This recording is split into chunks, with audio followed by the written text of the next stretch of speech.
আসসালামু আলাইকুম। শুরু করছি রেসপিরেটরি সিস্টেমের ফার্মাকোলজির প্রথম লেকচার। আজকের লেকচারে আমরা অ্যাজমার যে ড্রাগগুলো রয়েছে সেগুলো পড়ব। তাহলে প্রথমে আমরা জেনে নিই অ্যাজমা কি। অ্যাজমা আমরা আগে পড়েছি যে অ্যাজমা কিছুই না, এটা কি একটা অ্যালার্জিক ইফেক্ট। অ্যাজমা কিছুই না, কিন্তু কি আবার এটা একটা অ্যালার্জিক ইফেক্ট। তাহলে এই অ্যাজমা কী কারণে হয় যদি আমরা বলি, সেটা হয় টাইপ 1 হাইপার সেন্সিটিভিটি একটা রিয়াকশন। তাহলে অ্যাজমা কি এক ধরনের একটা অ্যালার্জি, যেটা কি টাইপ 1 হাইপার সেন্সিটিভিটি রিয়াকশনের জন্য হচ্ছে। তাহলে অ্যাজমার জন্য কী লাগে, হওয়ার জন্য কী লাগে, নিশ্চয়ই একটা অ্যালার্জেন লাগে। তাহলে এই অ্যালার্জেনটা যখন আসে,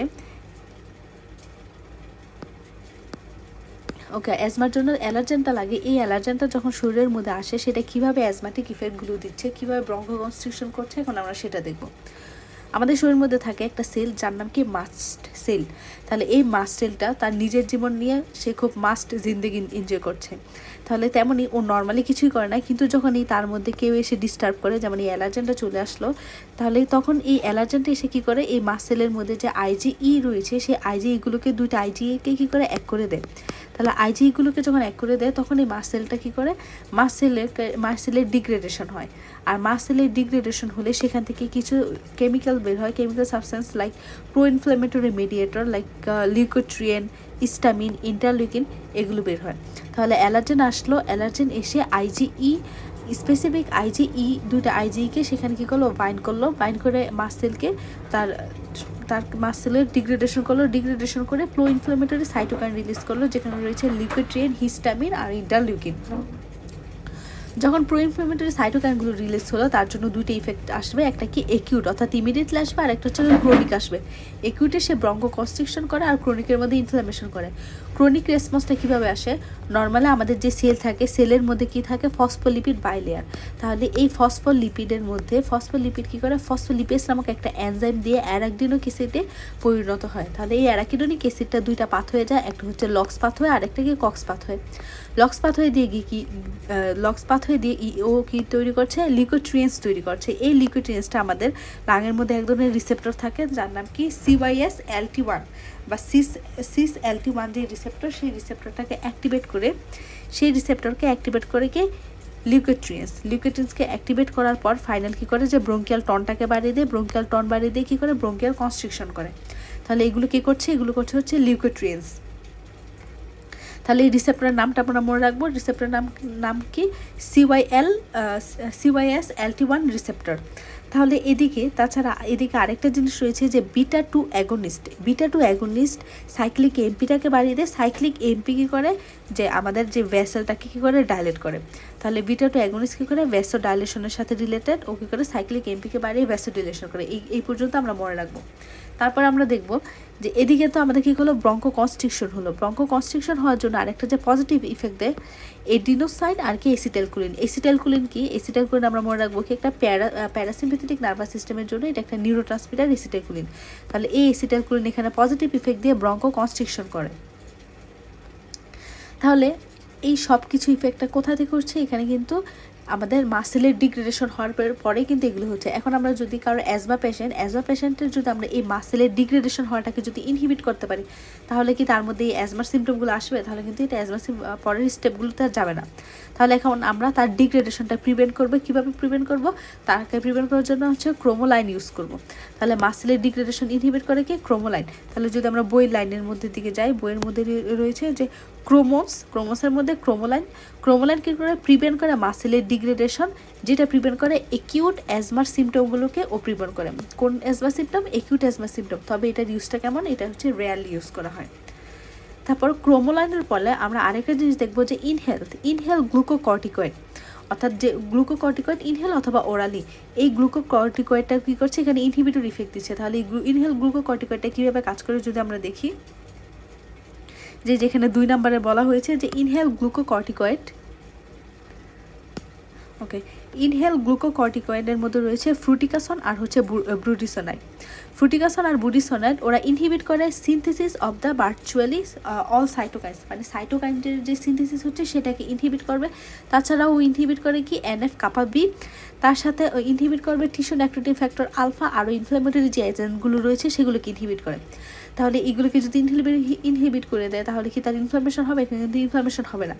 তাহলে এই ইনহেল গ্লুকোকর্টিকয়েডটা আমরা ফার্স্ট লাইন থেরাপি হিসেবে ইউজ করি কোথায়? ক্রনিক অ্যাজমার জন্য। আর আগে যে আমরা ক্রোমোলাইনটা ইউজ করেছি সেটা কোথায়? একিউট অ্যাজমার সিমটমের জন্য ইউজ করি। আর ইনহেল গ্লুকোকর্টিকয়েড কোথায় ইউজ করছি? এটা হচ্ছে ক্রনিক অ্যাজমার সিমটমের জন্য আমরা ক্রনিক অ্যাজমার জন্য ইউজ করছি।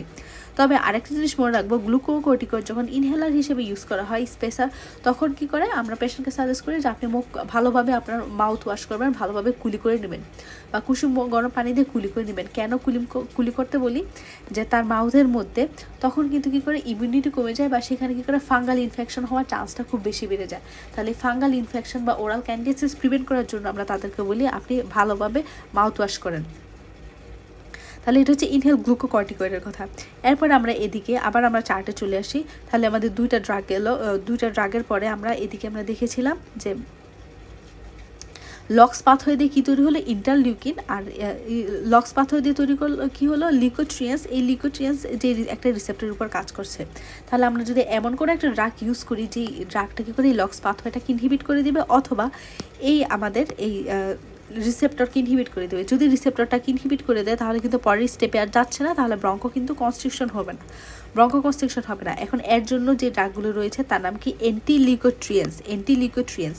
তাহলে এই অ্যান্টিলিউকোট্রিয়েন্স নিয়ে আমরা আবার উপরে গিয়ে ডিটেলসে পড়বো। যে 4 নম্বরে অ্যান্টিলিউকোট্রিয়েন্স রয়েছে। প্রথমে রয়েছে মন্টিলিউকাস আর কি জাফিরলিউকাস। এই মন্টিলিউকাস আর জাফিরলিউকাস ব্লক করে লিউকোট্রিয়েন্সের যে রিসেপ্টরটা সেই রিসেপ্টরে গিয়ে ব্লক করে। তারপরে আরেকজন রয়েছে যার নাম কি? জিলিউটন। এই জিলিউটনটা কী করে? লিপোক্সিনেসটাকে ইনহিবিট করে দেয়। একজন রিসেপ্টর লেভেলে, একজন হচ্ছে রিসেপ্টর লেভেলে গিয়ে ব্লক করছে, আরেকজন কোথায় ব্লক করছে? আরেকজন হচ্ছে লিপোক্সিনেসটাকে ইনহিবিট করছে। যে এনজাইম দিয়ে লক্স পাথওয়েটা চলছে সেই এনজাইমকে ব্লক করছে জিলিউটন। আর এদিকে মন্টিলিউকাস আর জাফিরলিউকাস এই রিসেপ্টরকে ইনহিবিট করছে। দুইটা অ্যান্টিলিউকোট্রিয়েন্স কিন্তু তাদের মেকানিজমটা আলাদা।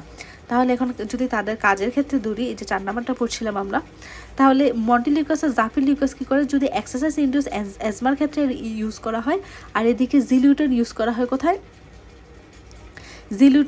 জিলিউটন হচ্ছে এই অ্যাজমার ক্ষেত্রে কী করে? Decrease conversion of the arachidonic acid to the leukotrienes. যদি অ্যানজাইমটা কমে যায় তাহলে অ্যারাকিডোনিক অ্যাসিডটা লিউকোট্রিয়েন্সে কনভার্ট হওয়াটা কী হবে? কমে যাবে। তার সাথে এটাকে অ্যাডভার্স ইফেক্টটা মনে রাখবো, এটাকে একটা হাইপাটোটক্সিক। তাহলে 4 নম্বরের পরে তাহলে আমরা কী কী বললাম? গ্লুকোকর্টিকয়েড, ইন্টারলিউকাস আর ক্রোমোলাইন। এরপরে যেগুলো রয়েছে যে প্রথম 1 নম্বরটা দেখি, ইনহেল বিটা টু অ্যাগনিস্ট। তাহলে এই চার্টে আমরা যদি আসি যে ইনহেল বিটা টু অ্যাগনিস্ট আমাদের কী কাজ করছিল? ও সাইক্লিক এমপিটাকে বাড়িয়ে দিয়ে আমাদের ব্রঙ্কো ডাইলেটেশন করছিল।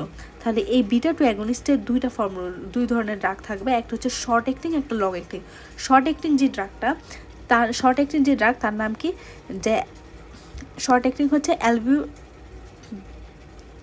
অ্যালবিউটেরল, আর সালমিটেরল আর ফর্মিটেরল হচ্ছে লং অ্যাক্টিং। তাহলে শর্ট অ্যাক্টিং ড্রাগ যদি আপনার কাছে কোনো একটা অ্যাজমার পেশেন্ট আসলে ইমিডিয়েটলি তার জন্য বা তার জন্য যে একিউট সিমটমের জন্য আমরা অ্যালবিউটেরল ইউজ করি, আর লং টাইম ইউজের জন্য সালমিটেরল বা ফর্মিটেরল ইউজ করি। কারণ এরা কী করে? আর হচ্ছে ব্রঙ্কিয়াল মাসেলকে স্মুথ করে, ব্রঙ্কো ডাইলেটেশন করায়। তাছাড়া এদের অ্যাডভার্স ইফেক্ট হিসেবে শ্রিমোর বা এডিসমিয়া থাকতে পারে। তাহলে এগুলো হচ্ছে ইনহেল গ্লুকোকর্টিকয়েড, এটার কাজ শর্ট অ্যাক্টিং আর লং অ্যাক্টিং হিসেবে পড়বো। পরে যে ডাক্তার যে মাস্কারানিক অ্যান্টাগনিস্ট। মাস্কারানিক কি কার সাথে রিলেটেড? মাস্কারানিক হচ্ছে প্যারাসিম্পেথেটিক নার্ভাস সিস্টেমের সাথে রিলেটেড, প্যারাসিম্পেথেটিক ইফেক্টের সাথে রিলেটেড। তাহলে এই চার্টে যদি দেখি আমরা প্যারাসিম্পেথেটিক কোথায় পড়েছিলাম? যে এডিনোসাইন বা এসিটিএইচ বা যেটা কি প্যারাসিম্পেথেটিক নার্ভাস সিস্টেমের একটা নিউরোট্রান্সমিটার। তাহলে ওকে যদি ইনহিবিট করতে পারি তাহলে কিন্তু ব্রঙ্কোকনস্ট্রিকশন হবে না। তাহলে মাস্কারানিক অ্যান্টাগনিস্টের মধ্যে রয়েছে টিউট্রোপিয়াম, ইপ্রাট্রোপিয়াম, যারা কি করে? এই এসিটাইলকোলিনটাকে ইনহিবিট করে দেয়। তাহলে আবার উপরে যাই, উপরে যে মাস্কারানিক অ্যান্টাগনিস্ট কম্পিটিটিভলি ব্লক করে মাস্কারানিক রিসেপ্টর অ্যান্ড প্রিভেন্ট করে কি কাকে? যে ব্রঙ্কোকনস্ট্রিকশনকে। কারণ ও কী করছে? যে আমাদের এসিটাইলকোলিনটা রয়েছে সেই এসিটাইলকোলিন কোথায় বাইন্ড হবে? তার রিসেপ্টরে বাইন্ড হবে। তাহলে এই মাস্কারানিক সেই রিসেপ্টরটাকে ইনহিবিট করে দিচ্ছে, যার কারণে ব্রঙ্কোকনস্ট্রিকশনটা এখানে প্রিভেন্ট হচ্ছে। তাহলে ওর ইউজ হচ্ছে সিওপিডিতে ইউজ করা হয়, আর টিওট্রোপিয়াম হচ্ছে লং অ্যাক্টিং একটা ড্রাগ, লং অ্যাক্টিং হিসেবে ইউজ করা হয়। তারপরে অ্যান্টি আইজিই মনোক্লোনাল থেরাপি। এর মধ্যে রয়েছে ওমালিজুমাব। ওমালিজুমাব কী করে, আনবাউন্ড সেরাম আইজিই বাইন্ড করে, আনবাউন্ড সিরাম আইজিইর সাথে বাইন্ড করে। যদি আইজিই এর সাথে ড্রাগটা, এখানে আমরা দেখি চার্টে, এখানে আইজিই এর সাথে যদি ড্রাগটা বাইন্ড করে যায়, আইজিই এর সাথে যদি বাইন্ড করে যায়, তাহলে কি করবে, ওর মধ্যে কিন্তু কি অ্যালার্জেন এসে বাইন্ড করতে পারবে? বাইন্ডিং সাইটে যদি অন্য কেউ বাইন্ড করে বসে থাকে, এখানে কিন্তু অ্যালার্জেন সাবস্টেন্স এসে বাইন্ড করতে পারবে না, যার কারণে পরের স্টেপগুলো হবে না। তাহলে anti IG monoclonal antibody bind করে আনবাউন্ড সেরাম আইজিই এর সাথে, ব্লক করে বাইন্ডিং সাইট এফসিই, এই বাইন্ডিং সাইটটাকে কী করে, ইনহিবিট করে দেয়। যার কারণে ওকে আমরা কোথায় ইউজ করি, যে অ্যালার্জিক ইনডিউস যে অ্যাজমা থাকে, অ্যালার্জির সাথে রিলেটেড যে অ্যাজমা, সেখানে আমরা ইউজ করি। বলা হয়েছে যে resistance to inhale glucocorticoid and the long acting beta two agonist. তাহলে অ্যালার্জি রিলেটেড অ্যাজমার সাথে আমরা এখানে ইউজ করছি। তারপর রয়েছে মিথাইলজ্যান্থিন। মিথাইলজ্যান্থিনের মধ্যে রয়েছে থিওফাইলিন। থিওফাইলিনের জন্য আমরা একটা জিনিস মনে রাখবো, থিওফাইলিন কিন্তু চায়ে থাকে।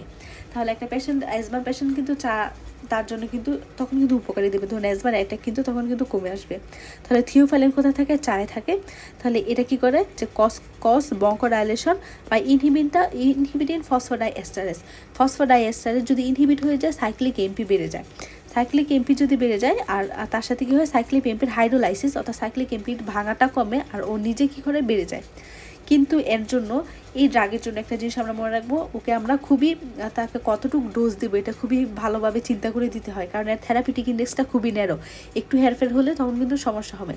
এই জন্য আমরা ন্যারো থেরাপিটিক ইন্ডেক্স বলে এই ড্রাগের মেজারমেন্টটা বা কতটুকু দেবে এটা খুব ভালোভাবে খেয়াল করতে হয়। যদি তাহলে সেখানে কি হবে, অ্যাডভার্স ইফেক্ট আসতে পারে। অ্যাডভার্স ইফেক্টের মধ্যে কী থাকবে, যে কার্ডিওটক্সিসিটি বা নিউরোটক্সিসিটি তৈরি করবে। মেটাবলাইজ করে সাইটোক্রোম P45কে, P450কে, আর ব্লক করে অ্যাকশন অফ দ্য এডিনোসাইন। এডিনোসাইনের কাজ কি মনে আছে, যে এডিনোসাইন কিন্তু ব্রঙ্কো কনস্ট্রিকশন করা ছিল। এই যে এখানে এডিনোসাইন কী করছিল, ব্রঙ্কো কনস্ট্রিকশন করা ছিল। তাহলে এই ড্রাগটা কী করে, এডিনোসাইনটাকেও কিন্তু ইনহিবিট করে দেয়। তারপর রয়েছে ফসফোডাইএস্টারেজ 4 ইনহিবিটর। ফসফোডাইএস্টারেজ 4 ইনহিবিটর কী করে, সাইক্লিক এমপিটাকে বাড়ায়, ব্যাসোডাইলেটেশন করে, ইনফ্লামেশন কমিয়ে দেয়, আর এটাকে আমরা সিওপিডিতে ইউজ করি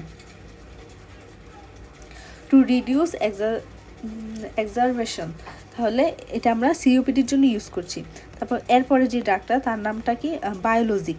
আগের বইয়ের মধ্যে এখানে লেখা ছিল যে ইন্টারলিউকিন 5 মনোক্লোনাল থেরাপি, এরকম একটা নাম ছিল। তাহলে এটা নতুন এডিশনের মধ্যে আমরা দেখি যে মেপালিজুমাব আর হচ্ছে রেজলিজুমাব। তাহলে এই ড্রাগটা কী করে, এগেনস্ট ইন্টারলিউকিন 5-এর এগেনস্টে কাজ করে, পরেরটা কী করে, ইন্টারলিউকিন 5 আলফার এগেনস্টে কাজ করছে। ওদের এই ড্রাগের আসলে কাজ কি, ইউসিনোফিলের ডিগ্রেডেশন হওয়া, ইউসিনোফিলের অ্যাক্টিভেশন হওয়া, মেনলি ইউসিনোফিলের অ্যাক্টিভেশন হওয়াটাকে এখানে প্রিভেন্ট করে। কারণ ইউসিনোফিল যদি অ্যাক্টিভেশন হয়, এই যে এখানে আমরা যদি চিত্রের মধ্যে দেখি, এই যে চিত্রটা, যে ইউসিনোফিল যদি অ্যাক্টিভেট হয়, তখন কী করে, প্রো ইনফ্ল্যামেটরি সাইটোকাইন তৈরি করে, বা ইউসিনোফিল অ্যাক্টিভেট হলে আর কি হয়, অ্যাজমার সিমটমগুলো ডেভেলপ করে। তাই এই এমন একটা আমরা ড্রাগ ইউজ করবো যেটা কী করে, ইউসিনোফিলের ডিফারেন্সিয়েশন, ম্যাচুরেশন আর হচ্ছে অ্যাক্টিভেশনটাকে প্রিভেন্ট করবে। আর এটা আমরা কোথায় ইউজ করি, ইউসিনোফিলিক যে অ্যাজমা থাকে, সিভিয়ার ইউসিনোফিলিক অ্যাজমাতে আমরা ইউজ করি। তাহলে আর হচ্ছে বাকিগুলো আপনারা দেখে নেবেন। তাহলে এগুলোই হচ্ছে আমাদের অ্যাজমা রিলেটেড কথাবার্তা। তাহলে এর পরের ক্লাসে আমরা যেটা দেখব, আর যে ড্রাগগুলো রয়েছে H1 রিসেপ্টর ব্লকার আর আরও কিছু ড্রাগ, সেগুলো আমরা পরের ক্লাসে দেখব।